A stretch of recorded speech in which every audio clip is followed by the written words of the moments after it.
एक छोटे से गांव में रामलाल नाम का गरीब किसान रहता था। उसके पास जमीन तो थी, पर बहुत बंजर।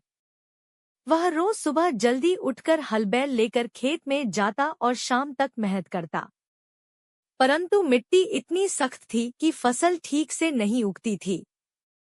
रामलाल का सपना था कि एक दिन उसका खेत भी हरा भरा होगा और गांव वाले उसकी फसल देखकर हैरान रह जाएंगे।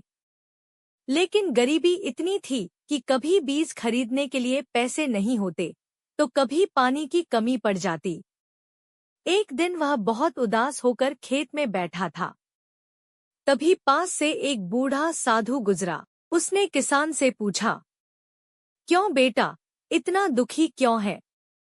किसान बोला, बाबा, मैं मेहनत तो करता हूँ, पर मेरी फसल कभी सफल नहीं होती।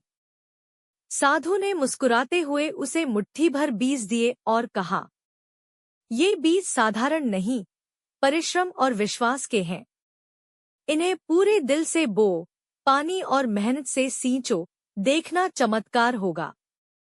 रामलाल ने साधु की बात मान ली। वह रोज खेत में पसीना बहाता, पौधों से ऐसे बात करता जैसे अपने बच्चों से करता हो। धीरे धीरे खेत में हरियाली फैलने लगी। गेहूं और धान की बालियां हवा में लहराने लगी।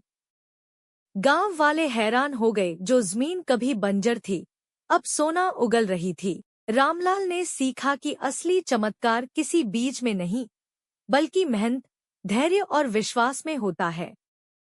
उसके खेत की फसल से उसका जीवन सुधर गया और वह पूरे गांव के लिए प्रेरणा बन गया।